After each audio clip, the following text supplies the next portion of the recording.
56ನೇ ಜಿಲ್ಲಾ ಶಾಲಾ ಕಲೋತ್ಸವ ಮುಂದುವರಿತಾ ಇರುವಂತೆ ಅನೇಕ ಪ್ರತಿಭಾನ್ವಿತ ವಿದ್ಯಾರ್ಥಿನಿಯರನ್ನು ನಾವು ಪರಿಚಯಿಸ್ತಾ ಇದ್ದೇವೆ.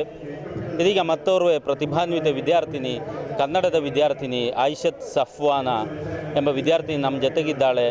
ಇಂಗ್ಲೀಷ್ ಕಂಠಪಾಠ ಸ್ಪರ್ಧೆಯಲ್ಲಿ ಪ್ರಥಮ ಸ್ಥಾನವನ್ನು ಗಳಿಸಿಕೊಂಡ ವಿದ್ಯಾರ್ಥಿನಿ. ಆಕೆಯನ್ನು ಪರಿಚಯ ಮಾಡೋಣ, ಆಕೆಯ ಜೊತೆ ಸ್ವಲ್ಪ ಹೊತ್ತು ಮಾತನಾಡೋಣ. ಮೊದಲಾಗಿ ಇಂಗ್ಲೀಷ್ ಕಂಠಪಾಠ ಸ್ಪರ್ಧೆಯಲ್ಲಿ ಜಿಲ್ಲಾ ಮಟ್ಟದಲ್ಲಿ ಪ್ರಥಮ ಸ್ಥಾನ ಬಂದದಕ್ಕೆ ಅಭಿನಂದನೆ ಸಲ್ಲಿಸ್ತಾ ಇದ್ದೇನೆ. ಏನನ್ನಿಸ್ತದೆ ಈಗ? ತುಂಬ ಖುಷಿ ಆಗ್ತಾ ಇದೆ. ನಾನು ನೆನೆಸಿರಲಿಲ್ಲ ನನಗಿದು ಸಿಗ್ಬೋದು ಅಂತೇಳಿ. ಬೇರೆಯವರ ಪರ್ಫಾರ್ಮೆನ್ಸ್ ನೋಡುವಾಗ ನನಗೆ ಸಿಗ್ಬೋದಂತ ನಾನು ನೆನೆಸಿಲ್ಲ. ಸಿಗುವಾಗ ತುಂಬ ಖುಷಿ. ಎಷ್ಟು ಸ್ಪರ್ಧಿಗಳಿದ್ದರು? 8 ಜನ ಇದ್ದರು. ಈ ಉಪಜಿಲ್ಲಾ ಮಟ್ಟದಲ್ಲಿ ಹೇಗಿತ್ತು ಸ್ಪರ್ಧೆ? ಪರವಾಗಿರಲಿಲ್ಲ. ಯಾರು ಗೆದ್ದದ್ದು? ಫಸ್ಟ್. ಉಪಜಿಲ್ಲೆಯಲ್ಲಿ ಕೂಡ ಫಸ್ಟ್. ಉಪಜಿಲ್ಲೆಯಲ್ಲಿ ಇದು ಈ ಸಂಸ್ಕೃತ ಕಂಠಪಾಠ, ಅದರ ಜೊತೆಗೆ ಅಕ್ಷರ ಶ್ಲೋಕದಲ್ಲಿ ಕೂಡ ಎ ಗ್ರೇಡಿನೊಂದಿಗೆ. ನಾನು ಕೇಳ್ತಾ ಇರೋದು, ಈ SSLCಯಲ್ಲಿ ಕಲಿತಾ ಇದ್ದೆ, 10ನೇ ತರಗತಿಯಲ್ಲಿ ಕಲಿಯುವಾಗ ಇದನ್ನು ಕೂಡ ಹೇಗೆ ಕೊಂಡೋಗೋದು, ಒಟ್ಟಿಗೆ ಕೊಂಡೋಗೋದು ಕಷ್ಟ ಆಗ್ತಾ ಇಲ್ವಾ? ಅದು ಕಲಿಯುವುದರೊಟ್ಟಿಗೆ ಇದು ಕೂಡ ಇದ್ದರೆ ಒಂದು ಒಳ್ಳೆಯದಾಗ್ತದೆ, ಕಷ್ಟ ಆಗುವುದಿಲ್ಲ. ಇಲ್ಲ, ಕಲಿಕೆ ಒಟ್ಟಿಗೆ ಹೋಗ್ತಾ ಇದೆ. ಸಂಸ್ಕೃತದ ಬಗ್ಗೆ ಇಷ್ಟೊಂದು ಆಸಕ್ತಿ ಬರಲಿಕ್ಕೆ ಕಾರಣ ಅಂತ?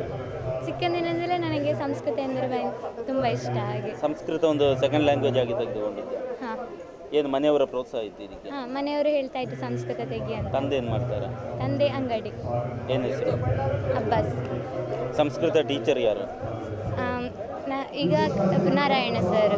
ಮುಂಚೆ ನನಗೆ ಚಿಕ್ಕಂದಿನಲ್ಲಿ ಕನಕಮ್ಮ ಟೀಚರ್ ಅಂತ ಹೇಳಿದ್ರು. ಅವರು ತುಂಬ ನನಗೆ ಪ್ರೋತ್ಸಾಹ ಕೊಡ್ತಿದ್ರು.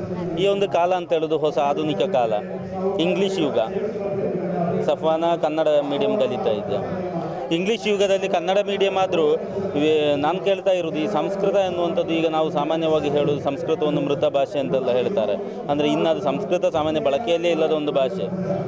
ಆದರೂ ಕೂಡ ಅದರ ಮೇಲೆ ಒಂದು ಆಸಕ್ತಿ ಬರಬೇಕಿದ್ರೆ ಹೇಗೆ ಅದು ಅಂಥ ಒಂದು ಆಸಕ್ತಿ ಬರಲಿಕ್ಕೆ ಕಾರಣ ಏನು?